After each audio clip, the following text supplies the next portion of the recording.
كشف الدجى بجماله حسنت جميع خصاله صلوا عليه وآله الحمد لله বিভিন্ন এলাকা থেকে আগত সম্মানিত মুসল্লিয়ানে কেরাম, মাইকের আওয়াজ যতদূর যাচ্ছে সেখানকার সম্মানিতা পর্দার আড়ালে অবস্থানরতা মা এবং বোনেরা, আমরা আল্লাহ রাব্বুল আলামিনের দরবারে লাখ কোটি শুকরিয়া আদায় করছি এই মর্মে যে যিনি আমাদেরকে হাজারো লোক থেকে যাচাই করে জুমার দিনের পবিত্র একটি দিন জুমার নামাজ আদায় করার লক্ষ্যে জুমার মসজিদে এসে আগে বাগে বসার এবং আলোচনা শোনার মতন তৌফিক দিয়েছেন। এই জন্য আমরা কালিমাতুশ শুকর আদায় করি, সকলে পড়ি আলহামদুলিল্লাহ।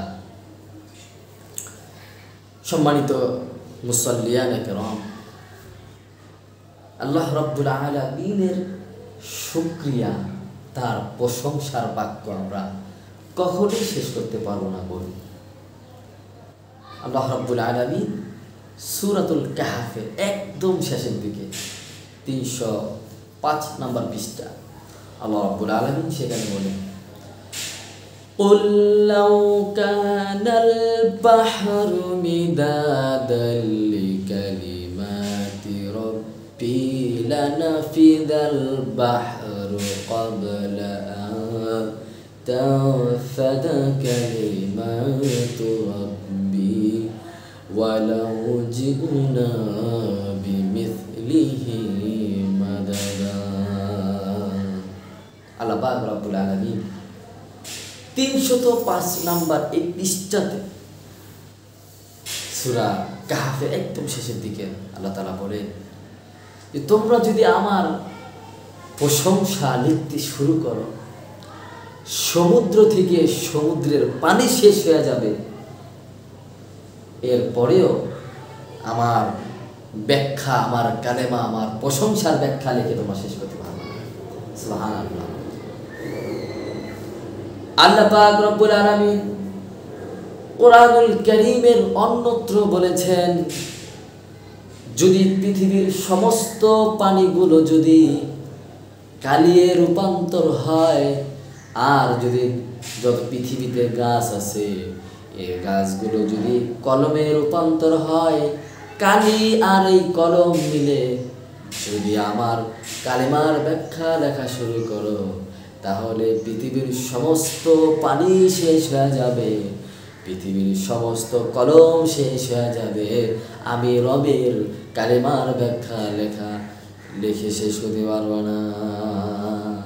আল্লাহু আকবার, আল্লাহু আকবার। কি পরিমাণ রবের প্রশংসার বাক্য বলি। পৃথিবীতে এমন কোন লোক এখনো আসে নাই, এমন কোন মুফাসসির, মুহাদ্দিস, মুফাক্কির, ফকিহ আসে নাই যে তিনি বলতে পেরেছেন যে আমি সূরা ফাতিহা থেকে সূরা বাকারা, সূরা আলে ইমরান এভাবে করে সূরা নাস পর্যন্ত আমি তাফসীর লিখে শেষ করতে পেরেছি। পৃথিবীর এমন কোন মুফাসসির, মুহাদ্দিস, মুফাক্কির, ফকিহ নাই যে কথা বলতে পেরেছে। আল্লাহু আকবার, আল্লাহু আকবার। রব তো রব, সুবহানাল্লাহ। রব তো তিনি যিনি না চাইতেই সে আশা পূরণ করে, সুবহানাল্লাহ। রব রব রব, আল্লাহু আকবার।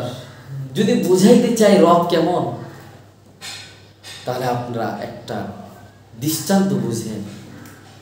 আমাদের দেশের শীত কেমন? আর তেমন কোনো শীত নয়।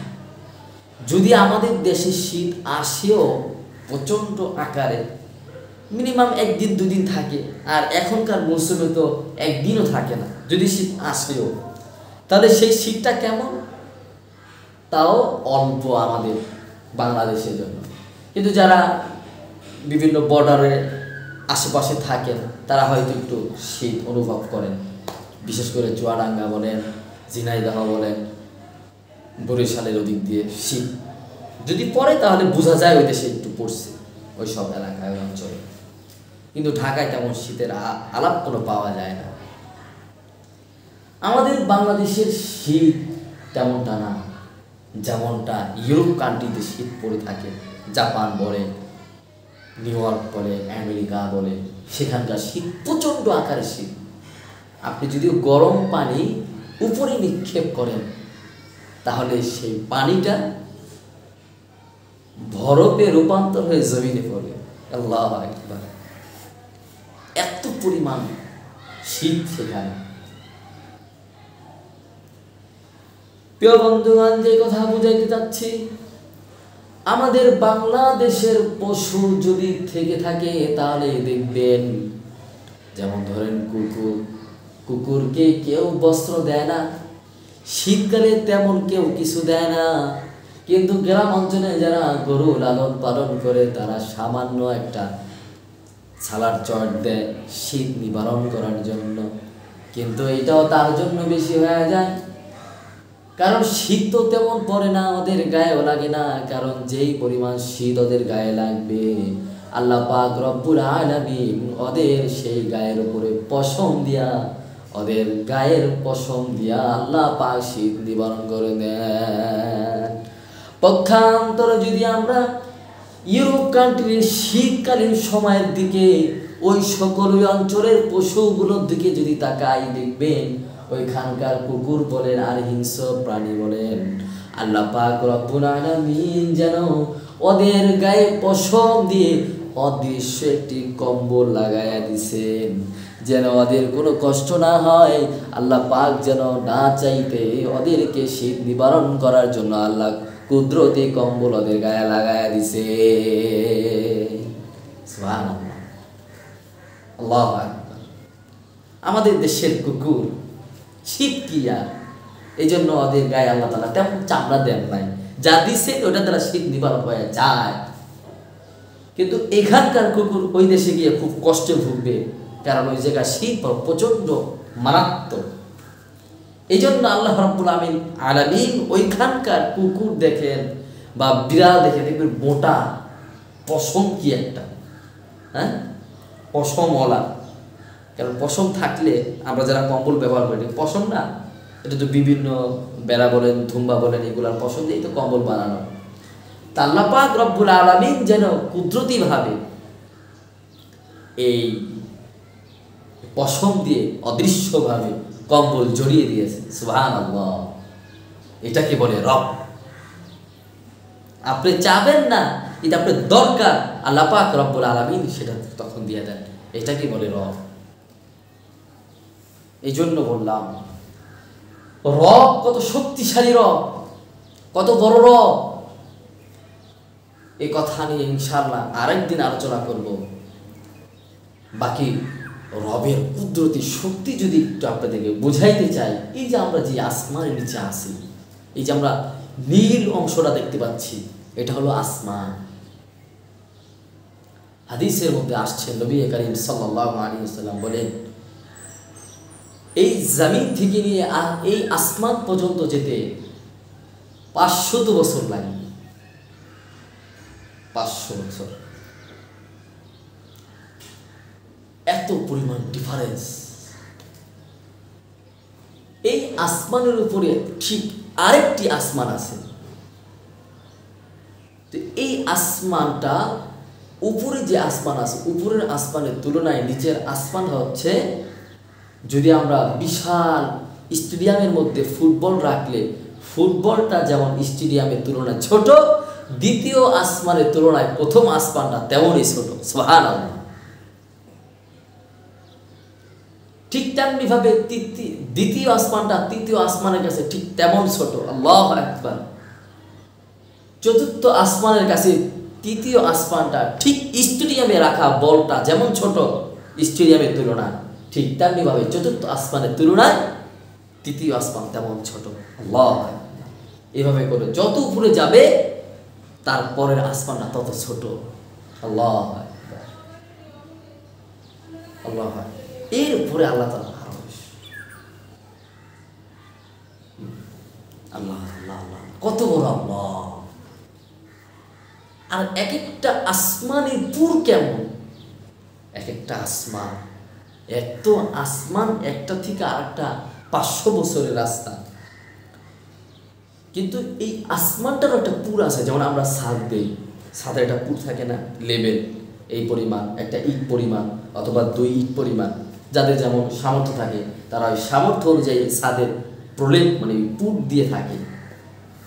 কেউ 6 ইঞ্চি, কেউ 7 ইঞ্চি, কারণ টাকা থাকলে 12 ইঞ্চি দেয়, টাকা অনুযায়ী। কেন ছাদ যত মজবুত হবে তার বিল্ডিংটা তত মজবুত হবে।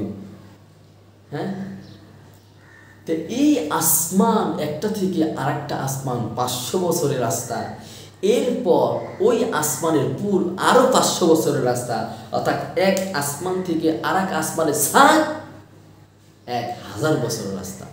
আল্লাহ আল্লাহ আল্লাহ আল্লাহ আল্লাহ, আপনি আমাদেরকে মেহেরবানি করে আপনি আমাদের মুমিনদের তালিকায় রেখে সম্মানিত সুধী। এই জন্য রবের প্রশংসা কেউ আদায় করে শেষ করতে পারবে না।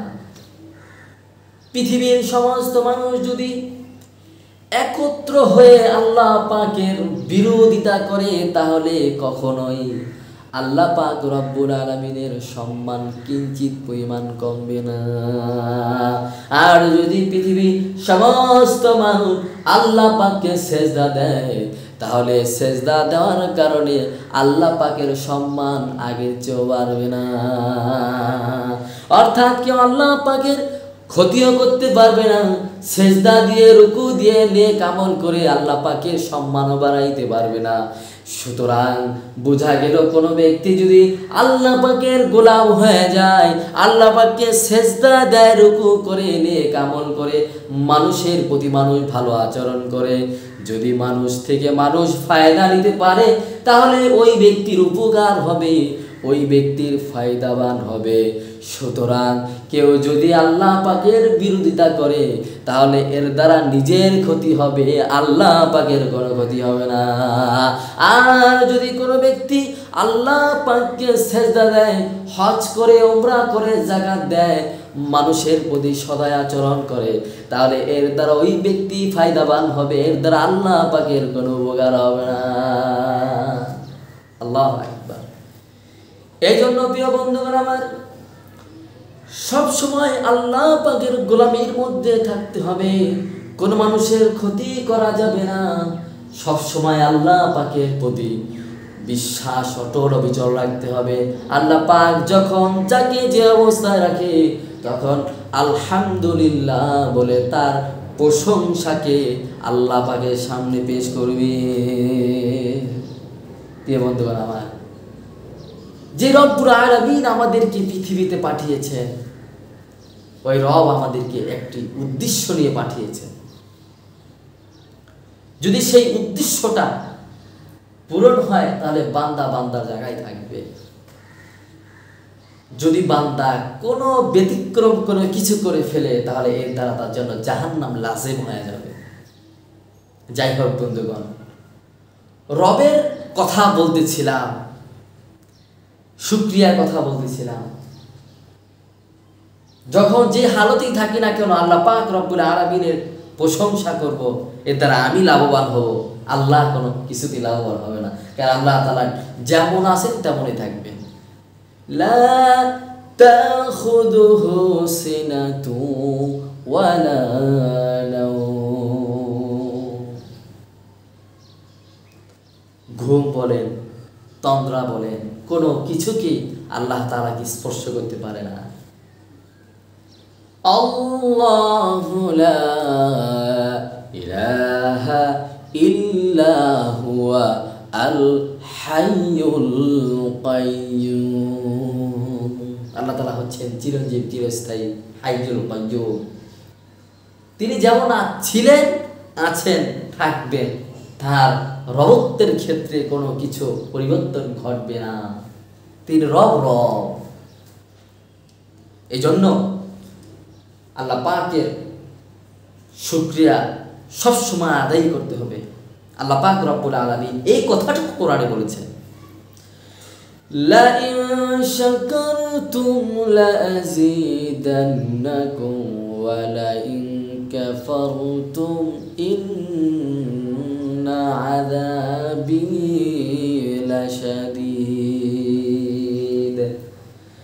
আল্লাহ পাক রব্বুল আলামিন বলেন, যদি কোনো বান্দা আমি আল্লাহ পাকের নিয়ামত পাওয়ার পর শুকরিয়া আদায় করে আর দুঃখের সময় যদি সবর ধারণ করে, আমি আল্লাহ পাক রব্বুল আলামিন তার জন্য তার নিয়ামতকে আরো প্রসারিত করে দেই।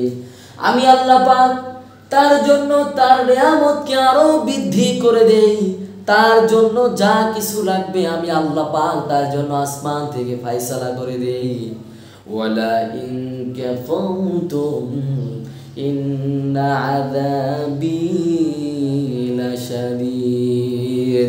আল্লাহ পাক বলেন, পক্ষান্তরে যদি আমি আল্লাহ পাকের নিয়ামত পাওয়ার পরেও যদি কদরদানি না করে, অকৃতজ্ঞতা প্রকাশ করে, তাহলে তার জেনে রাখা উচিত আমার কাছে যে আযাব আছে তা বড় কঠিন, অনেক বড় কঠিন।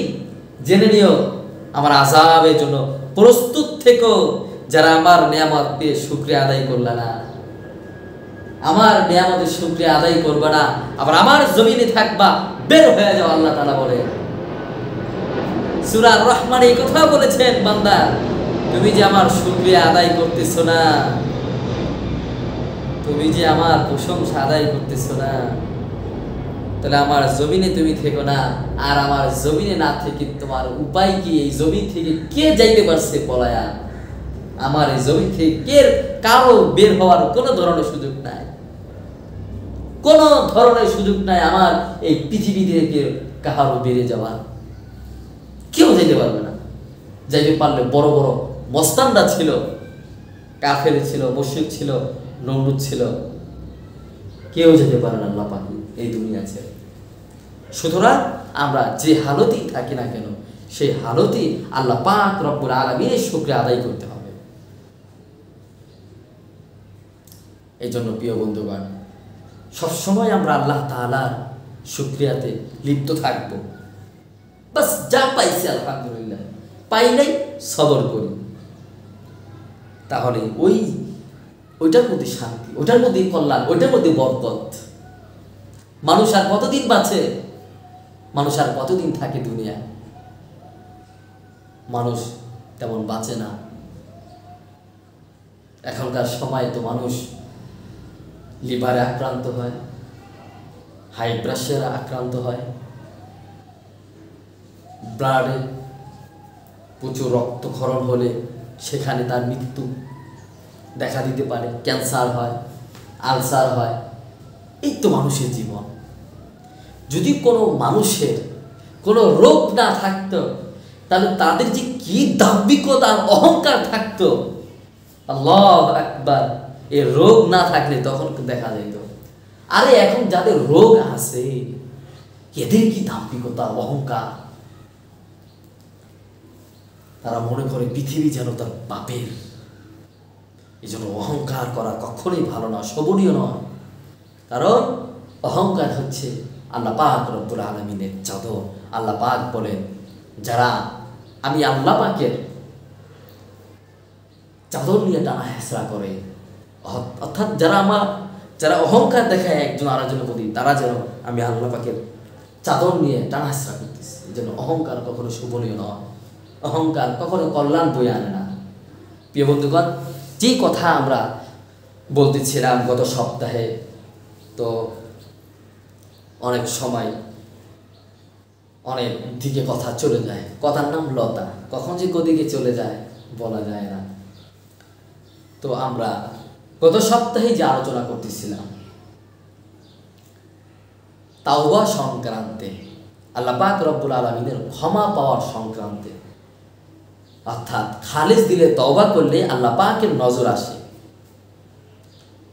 এই জন্য যদি আল্লাহ পাক রব্বুল আলামিনের আমরা আল্লাহ পাক রব্বুল আলামিনের দরবারে যদি খালেস দিলে তওবা আমরা উপস্থিত করাইতে পারি, তাহলে হব আমি কল্যাণকামী লোকদের মধ্যে অন্যতম একজন। গত সপ্তাহে হয়তো আমরা আলোচনা করেছিলাম হযরতে মাইজ আসলামী রাদিয়াল্লাহু তাআলা আন এর কথা আলোচনা করতে গিয়ে আমরা আলোচনা ইতি টেনেছিলাম। তো ওই ধারাবাহিকতায় আজকের এই সপ্তাহে কিছু কথা বলবো ইনশাআল্লাহ, যদি আল্লাহ তাআলা তৌফিক দেন। ওমা তৌফিকি ইল্লা বিল্লাহ আলাইহি তাওয়াক্কালতু ওয়া ইলাইহি উনীব। সুবহানাকা লা ইলমা লানা ইল্লা মা আল্লামতানা ইন্নাকা আনতাল আলিমুল হাকীম। আল্লাহ পাক যদি আমার ভিতরে ইলম না দেন তাহলে আমি সেই ইলম আপনাদের মাঝে বিস্তার করতে পারবো না। ইলম এটা অনেক কঠিন, বল দামি জিনিস।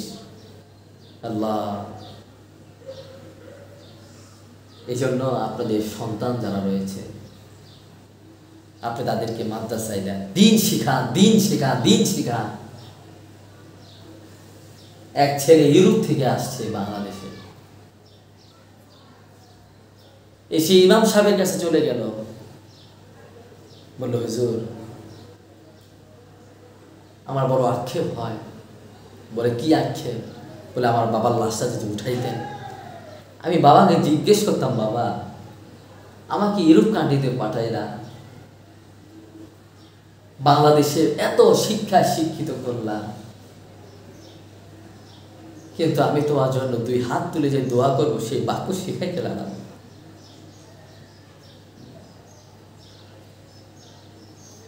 ছেলে হাউমাউ করে কাঁদতেছিল, বাবা কি শিখাই না যে আমি তোমার সামনে সূরা ইখলাস পড়ব, সূরা ফাতিহা পড়ব, দরুদ শরীফ পড়ব, ইস্তেগফার করব, আমার ভিতরে সেই ইলম নাই। ছেলের বুঝে আসছে অনেক পরে। আল্লাহ এই জন্য আপনাদের যাদের ছেলে আছে, নাতি আছে, ভাস্তা আছে, মানে ভাইস্তা ভাগিনা, এদেরকে মাদ্রাসায় আপনার কেউ নাই, পাশে থাকা এক শিশু, আর বাবা নাই, মা কাজ করে, ওই ছেলেটাকে শেখান না ইলম, তার অভাব বুঝতে দিয়েন না, ওকে হাফিজ কোরআন বানান, ইলমে দ্বীনের পথে রাখুন। এটা হয়তো আপনার নাজাতের ওসিলা হয়ে যেতে পারে। আপনার সন্তানকে মাদ্রাসায় দেন, কোরআন শিখান। আমরা এই কথা কখনোই বলি না যে আপনার ছেলেকে মাদ্রাসায় রাখতে হবে, না, আজও পর্যন্ত কেউ বলে নাই। হ্যাঁ রাখলে ভালো, বাকি আমাদের কথা হচ্ছে আপনার সন্তানকে ন্যূনতম 65টা হাদিস শিক্ষা দেন। আমাদের কারি বেলাল সাহেব রহমাতুল্লাহ আলাইহি সম্পাদনার একটি বই আছে, এটা বোর্ডে পড়ানো হয়, মানে বোর্ড আকারে নুরানি বিভাগে। ওই বইটা 3টা বছর যদি কোনো ছেলে পড়ে, মাদ্রাসায় পড়ে, তাহলে ওই ছেলে যদি স্কুলেও যায়, কলেজে যায়, ভার্সিটিতে যায়, পৃথিবীর যে কোনো শিক্ষা অঙ্গনে যাক না কেন, তার ভিতরে এই ইলমে দ্বীনের এতটুকু থাকবে, আর এতটুকু থাকাই যথেষ্ট। তাহলে সে যেখানে যাক না কেন আল্লাহ পাকের ভয় তার ভিতরে থাকবে, রাসূল সাল্লাল্লাহু আলাইহি সাল্লামের সুন্নত অনুসরণ করার তাকাজা তার ভিতরে তৈরি হবে। এইটাই আমাদের মূল মাকসাদ, যে আপনার সন্তানকে 3টা বছর 4টা বছর পড়া, এরপর আপনি পৃথিবী যে কোনো শিক্ষা অঙ্গনে দেন না কেন, আপনার সন্তান দেখবেন তার দ্বীন, তার মস্তিষ্ক এই দ্বীনের পথে থাকবে, এদিকেই থাকবে। আপনার মধ্যে সম্মান থাকবে, শ্রদ্ধা থাকবে, ভক্তি থাকবে, কোনো ধরনের গুনায় সে লিপ্ত হবে না, কারণ তার ভিতরে কি দেওয়া হয়েছে? প্রথমে কোরআন দেওয়া হয়েছে। এই জন্য বাংলাদেশে একটি প্রচলিত কথা আছে যে সকালে যদি পান্তা আর কাঁচামরিচা ভাত খায়, দুপুরে যতই গরুর গোস্ত আর মুরগির গোস্ত দিয়ে ভাত খাক না কেন, ঢেকুর দিলে ওই সকাল বেলারই সেই কাঁচামরিচ আর পেঁয়াজের গন্ধ তার ঢেকুর থেকে বের হয়ে আসে, কারণ ওইটা যে সর্বপ্রথম তার পেটে ঢুকেছে, তার লিভারে ঢুকেছে, পাকস্থলীতে ঢুকেছে। এই জন্য সে ঢেকুর দিলে ওইটাই প্রথমে বের হয়। এই জন্য আপনার সন্তানকে যদি কোরআনুল কারীমের শিক্ষায় শিক্ষিত করে, রাসূল সাল্লাল্লাহু আলাইহি সাল্লামের সুন্নতে অনুসরণ করান, তাহলে হইতে পারে আপনার ছেলে যেখানে যাক না কেন আপনার মৃত্যুর সময় কমপক্ষে হইলেও দুরূদ আল্লাহ কালাম পড়ে পড়ে আপনার জন্য দোয়া করতে পারে। প্রিয় বন্ধুগণ, কত কথা থেকে আবার কোন কথায় চলে গিয়েছি। তওবা সংক্রান্তে আমরা আলোচনা করতেছিলাম। আজকেও সে ধারাবাহিকতায় আরেকটি হাদিস নিয়ে কথা বলবো ইনশাআল্লাহ তাআলা। তো এই সপ্তাহে আমরা যে আলোচনাটা করব সেটা হচ্ছে মুসলিম শরীফের হাদিস।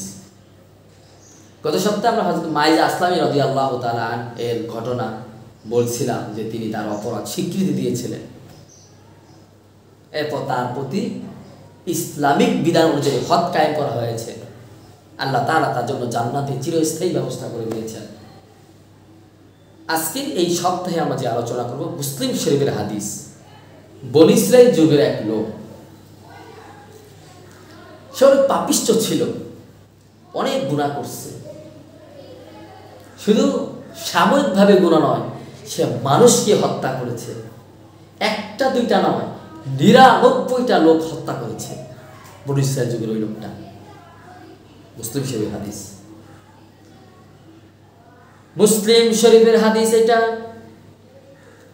বনী ইসরাইল যুগের এই লোকটা একটা দুইটা নয়, 99টা হত্যা করেছে। এখন তার ভিতরে অনুশোচনা জাগতেছে, হায় হায় হায়, আমি কি করলাম? গোটা জীবনকে বরবাদ করে দিলাম। আমি কতগুলো নিরহ অপরাধ মানুষকে হত্যা করেছি। আল্লাহই জানে আমার যেন কি হয়। তার ভিতরে অপরাধ বোধ জাগতে লাগলো, অনুশোচনায় ভুগতে লাগলো। সে বলল, হায় আফসোস, আমার তো একদিন মরণ হবে। হুজুররা যে বলে আখিরাতের ময়দানে বিচার হবে, কবরে শাস্তি হবে, তাহলে আমি কি এই কবরে শাস্তি পাবো নাকি? না, আমি এই ধরনের গুনাহতে লিপ্ত আর থাকতে পারবো না। আমি এখনই আমার এই কাজ থেকে বিরত হব। কিন্তু এখন আমি আমার এই কাজ থেকে কেমনে বিরত হব? এই ব্যাপারে তো আমাকে কোনো একজন আলেমের সঙ্গে সাক্ষাৎ করতে হবে। এই লোকটা যেই নিয়ত করলো সেই ভাবনায় ঘর থেকে বেরিয়ে এলো। বেরিয়ে আসার পরে এক লোকের সাথে দেখা হলো। বলল, ভাই আপনি কি দেখতে তো হুজুরের মতো নাকি? আপনার মাথায় পাগড়ি আছে, মুখে দাঁড়িয়ে আছে, আমার লম্বা জামাও আছে, আপনাকে মনে হয় হুজুর? বলে, হ্যাঁ আমি হুজুর। নিজেকে হুজুর বলল, ভাই কি সমস্যা বলেন? বলল, ভাই আমি একটা নয় দুইটা নয়, 99টা হত্যা করেছি। এখন আমার ভিতরে অনুশোচনা বোধ জাগ্রত হয়েছে। আমি এখন এর থেকে বিরত হতে চাই।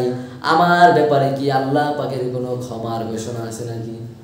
ওই হুজুরটা বলে, বেটা, একটা মানুষ একটা হত্যা করলে তার ব্যাপারে কঠিন শাস্তি রয়েছে, আর তুমি 99টা হত্যা করে আল্লাহ পাকের রহমতের আশা করো, ক্ষমার আশা করো। বেটা, এক্ষুনি বের হয়ে যাও, তোমার ব্যাপারে কোনো ক্ষমা নাই। লোকটা রাগান্বিত হয়ে গেল, লোকটা বড় ক্ষিপ্ত হয়ে গেল, প্রচন্ড আকারে ক্ষিপ্ত হলো। আমাকে দুইটা কথা বলে সান্ত্বনা দিবে তা না করে আমাকে আরো রাগায় তুললো। তারা যদি আমার ব্যাপারে ক্ষমার কোনো ঘোষণা না থেকে থাকে, আমি তো 99টা হত্যা করেছি, তোর মতো লোককে হত্যা করে আমি 100টা বরণ করবো। সেঞ্চুরি করলো সে, 100টা হত্যা করছে সে। প্রিয় বন্ধুগণ, এরপর সে এখন থামতেছে না। 100টা হত্যা করছে,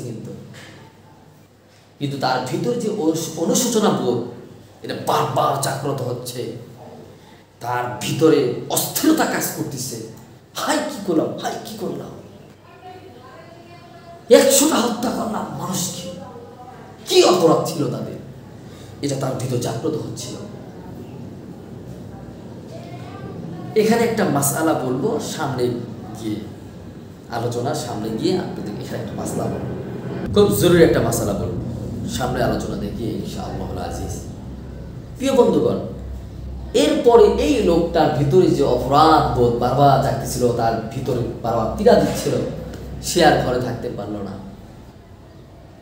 সে আবার ঘর থেকে বের হয়ে কোনো এক লোকের সাথে দেখা হলো। সে ধার্মিক টাইমে ছিল, হুজুর না। তাকে বলল, ভাই আমাকে একজন ভালো মানের হুজুরের সন্ধান দেন, যার কাছে গেলে আমার মনের কথাগুলো তৃপ্তি সহকারে বলতে পারবো। তখন সে কোনো ধরনের কোনো করতে পারে না। বললো যে হ্যাঁ, আমার একজন হুজুর সন্ধান আছে, ওই জায়গায় ধরেন, বর্তমান সময়ে ধরেন আব্দুল মালিক সাহেব, জাতীয় মসজিদের খতিব বাইতুল মুকাররম, এই ধরনের একজন আলেমের সন্ধান দিল। বলে, আপনি যদি অমুকের কাছে যাইতে পারেন, ইনশাআল্লাহ আপনি কথা তৃপ্তি সহকারে বলতে পারবেন, যান। এই লোকটা যখন মনের বড় আশা নিয়ে ওই ব্যক্তির কথা শুনে যখন বড় আলেমের কাছে গেল, বড় আলেমের কাছে গিয়ে বলল, আসসালামু আলাইকুম। বলল, ওয়ালাইকুম আসসালাম। হুজুর কেমন আছেন? বলে, ভালো। আপনি কেমন আছেন? বলে, আলহামদুলিল্লাহ ভালো। হুজুর, আমি একটা সমস্যায় পড়ে আপনার কাছে এসেছি। বলল, কি সমস্যা বলেন দেখি। বলল, হুজুর, আমি একটা নয়, দুইটা নয়, 99টা হত্যা করে এক হুজুরের কাছে জিজ্ঞাসা করেছি, আমার ব্যাপারে কোনো ক্ষমা আছে নাকি? বলল, নাই, আমি শেষ পর্যন্ত ওই লোকটাকে হত্যা করে 100টা পূরণ করেছি, কিন্তু আমার ভিতরে অনুশোচনা বারবার জাগ্রত হচ্ছে, আমি ক্ষমা চাই। হুজুর, আমার ব্যাপারে আল্লাহ পাক কোনো ধরনের ক্ষমার ঘোষণা করে রেখেছেন কিনা?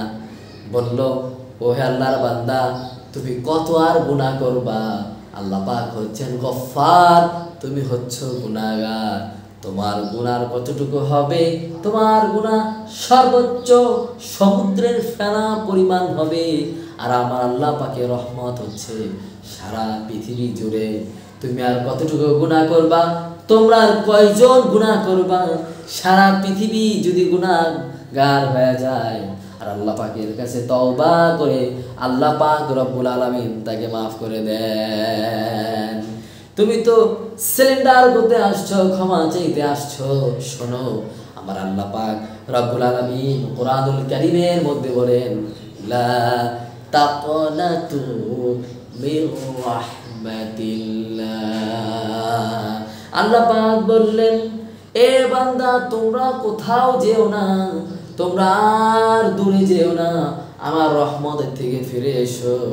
তোমরা কেউ নৈরাশ হও না।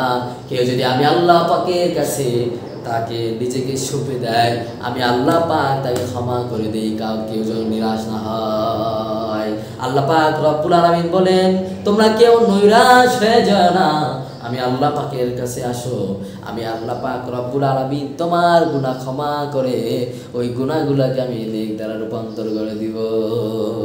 সুবহানাল্লাহ।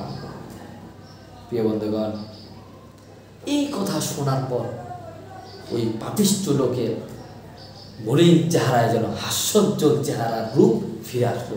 লোকটা খুব খুশি হলো যে আল্লাহ পাক এত মহান, আমাকে ক্ষমা করে দিবে, আমার মতো পাপিষ্ঠ লোককে ক্ষমা করে দিবে। হুজুর, আপনি আমাকে তওবা করিয়ে দেন, আমি কি কাজ করলে আল্লাহ পাক খুশি হবে? এমন একটি কাজের কথা বলুন, আমি যেন আল্লাহর কাছে তওবা করে তার দিকে ফিরে আসতে পারি। হুজুর, আমাকে এমন একটি নিয়ম আমাকে বলেন, এমন একটি বিধান বলেন, এমন একটি আমাকে সংবিধান শোনান, যে সংবিধান মতে চললে পরে আমি আল্লাহ পাক রব্বুল আলামিনের হুকুম এবং তার রসুলের তরিকা অনুযায়ী চলতে পারবো। হুজুর বললেন, বাবা শোনো, তুমি যে এলাকাতে থাকো ওই এলাকাটা বড় ভালো নয়, তোমার এলাকা চেঞ্জ করতে হবে, অর্থাৎ হিজরত করতে হবে। কারণ তুমি যেই অঞ্চলে আসো, যে এলাকায় আসো, এটা বড় পাপিষ্ঠদের এলাকা। এই জন্য বলে, সৎ লোকের সঙ্গে চললে ভালো চলা যায়, অসৎ লোকের সঙ্গে চললে সে অসৎ হয়ে যায়। এই জন্য আমরা অনেক ছোটোকালে স্কুল যখন পড়েছিলাম তখন পড়েছি, একবারে বাংলা বই শেষে লেখা ছিল, সৎসঙ্গে স্বর্গবাস, অসৎ সঙ্গে সর্বনাশ। এই জন্য হুজুর বললেন, বাবা দেখো, তুমি এখন যে অঞ্চলে আসো ওই অঞ্চলকে পরিবর্তন করো, ওই এলাকাকে পরিবর্তন করো। যেমন হুজুর কথার কথা বললেন, তুমি অমুকের এলাকায় যাও, ওই এলাকায় গেলে পরে হইতে পারে তোমার পরিবর্তন আসবে, তুমি আল্লাহ পাকের পন্থা অনুযায়ী জীবন পরিচালনা করতে পারবা। এই কথা শুনে সে বাড়িতে চলে যায়। বাড়িতে এসে তার গাড়ি বস্তা যা ছিল সব কিছুকে রেডি করে এখন সে রওনা দিয়েছে অমুক ভালো এলাকায় যাবে।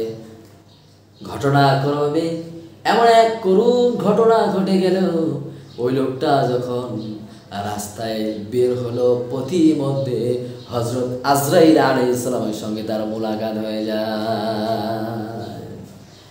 আজরাইল আলাইহিস সালাম তার জান কবজ করে ফেলে। এর মধ্যেই আল্লাহ পাকের আসমান থেকে দুই ধরনের ফেরেশতা আসে। জাহান্নামের থেকে একদল ফেরেশতা আসে, জান্নাত থেকে একদল ফেরেশতা আসে। দুই দলের ফেরেশতারা এখন এই লাশটাকে নিয়ে মারামারি করতেছিল, ঝগড়া করতেছিল, মিষ্টি ঝগড়া।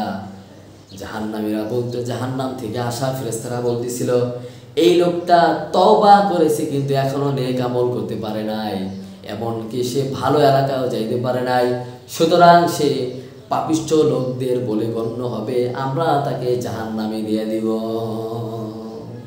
আমরা তাকে জাহান্নামে দিয়ে দিব।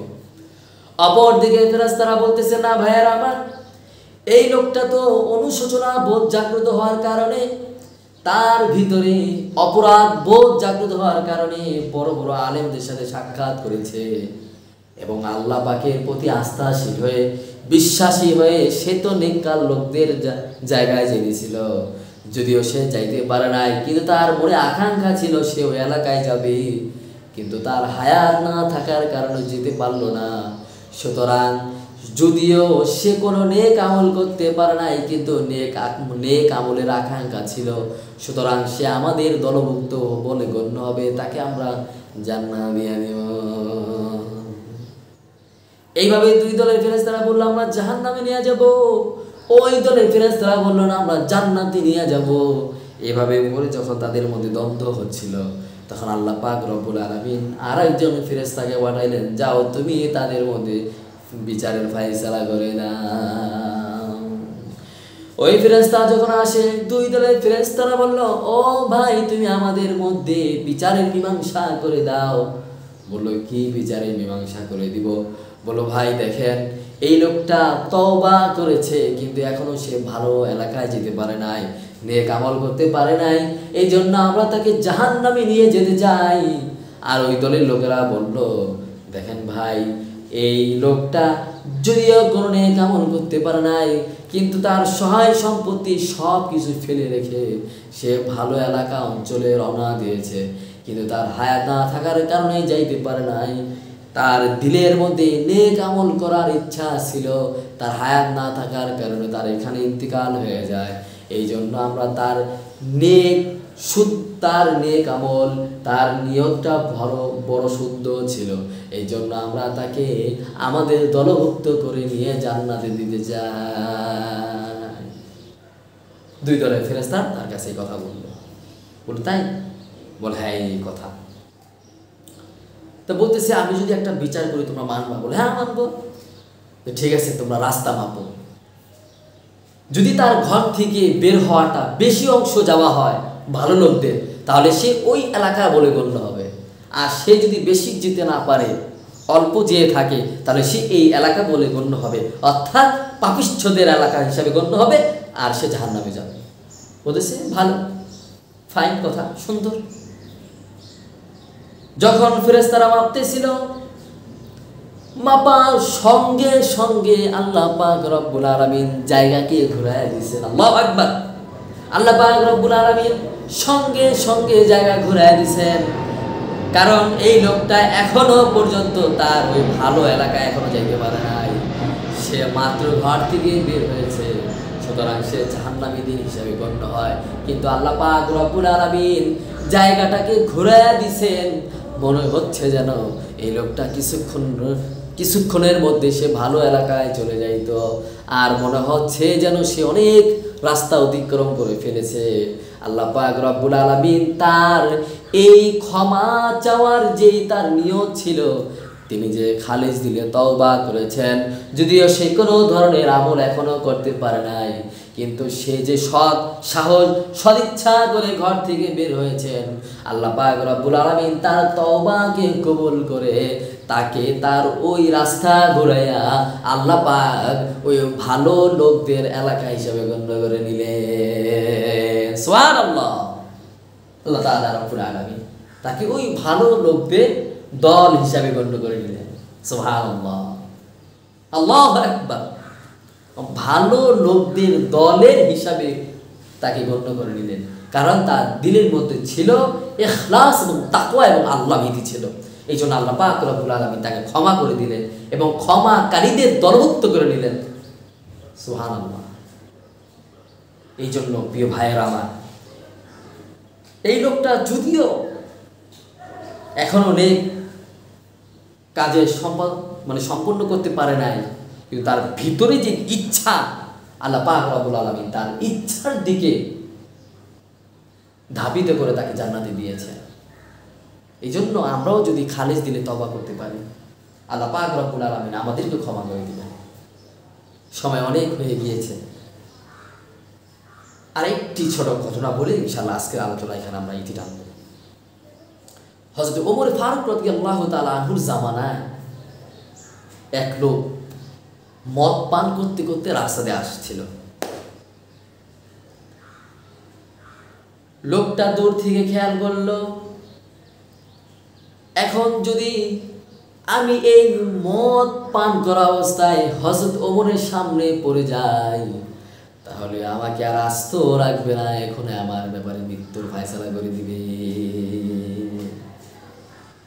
সে মনে মনে ভাবতেছিল, আয় আল্লাহ, আমি তোমার কাছে তওবা করলাম, তুমি যদি আজকের এই দিনে আমাকে বাঁচিয়ে দাও, তাহলে আমি আজকে থেকে তোমার কাছে খালিস দিলে তওবা করলাম, আর কোনোদিন আমি মদ পান করার তো দূরের কথা কোনো ধরনের অন্যায় কাজে লিপ্ত হব না। এইভাবে করে সে আল্লাহ পাকের কাছে শুধু তওবা করতেছিলেন, তওবা করতেছিলেন, তওবা করতেছিলেন। ও প্রিয় বন্ধুগণ, সে তো ভয় ওইখানে দাঁড়াইছিল, কিন্তু হযরত ওমর রাদিয়াল্লাহু তাআলা আস্তে আস্তে আস্তে তার সামনে দাঁড়ায় গেলেন। হযরত ওমরের সাথে তার সালাম বিনিময় হলো। হযরত ওমর রাদিয়াল্লাহু তাআলা বললেন যে, তুমি এখানে দাঁড়িয়ে আছো কেন, আর তোমার হাতে কি? বলল হযরত ওমর, আমি এখানে এমনি দাঁড়িয়ে আছি আপনার ভয়ে। বলে, কেন, কি ভয়? বলে, এমনি। হযরত ওমর রাদিয়াল্লাহু তাআলা বললেন, তাহলে তোমার হাতে ওইটা কি? বলল, হুজুর, আমার হাতে হচ্ছে দুধের বোতল। হযরত ওমর রাদিয়াল্লাহু তাআলা বললেন, যদি তোমার হাতে দুধের বোতলই হয়ে থাকে, তাহলে মদের বোতলে কেন? আর মদের বোতল যদি নাই হয়, তাহলে তুমি এরকম ভয় ভীত সন্ত্রস্ত হচ্ছে কেন? কি হয়েছে তোমার? বোতলটা দেখাও। বোতলটা সামনে এনে মোটকাটা খুলে হযরত ওমর রাদিয়াল্লাহু তাআলা দেখতে পেলেন এটা কোনো ধরনের মদ নয়, এটা হচ্ছে দুধ। সুবহানাল্লাহ। হযরত ওমর রাদিয়াল্লাহু তাআলা বললেন, এটা দুধ, তাহলে তুমি এরকম ভয় পেতেছো কেন? যাও মিয়া যাইয়া। ওই লোকটা মনে মনে ভাবতেছিল, আল্লাহ, তুমি আজকে আমাকে হযরত ওমরের হাতের মায়ের দিকে বাঁচায় দিছো, আর তুমি ক্ষণিকের মধ্যে মদকে দুধ বানায়া দিছো। আল্লাহ, আমার বুঝতে বাকি নাই, তুমি যে রহমান, তুমি যে গফফার, তুমি সব কিছু পারো। আল্লাহ, আমি এখন থেকে খালেস দিলে তওবা করলাম, তুমি যেহেতু মদকে দুধ বানায় আমাকে বাঁচায়া দিছো, আমি মৃত্যুর আগ পর্যন্ত ইনশাআল্লাহ কোনো খারাপ কাজে লিপ্ত হব না। এইটাকে বলে খালিস দিলে তওবা। মানে তওবার সর্বশেষ চূড়া ছিল। মানে এতটা সে ভয় পাইছিল, না জানি হযরত ওমর রাদিয়াল্লাহু তাআলা আসলে আমার মাইরেই ফেলবে। মানে তার ভিতরের ভয়টা একটা ছিল, যদি হযরত ওমর ধরতেই পারেন আমাকে মেরেই ফেলবে। আল্লাহ, তুমি আমাকে বাঁচাও, আল্লাহ, তুমি আমাকে বাঁচাও। আল্লাহ তাআলা তাকে বাঁচায় দিছে। আর তার ভিতরের পরিবর্তনটা কেমন হয়েছে? মদকে যখন দুধ দেখছে, তার ভিতরের পরিবর্তনটা কেমন হইতে পারে ভাবতে পারে? আল্লাহ আকবার। আলহামদুলিল্লাহ, অনেক সময় হলো, আপনারা যারা আলোচনা শুনতেছিলেন আপনারা একটু সামনে আসুন, পিছনের ভাইরা ওদিকে এসে বসুন।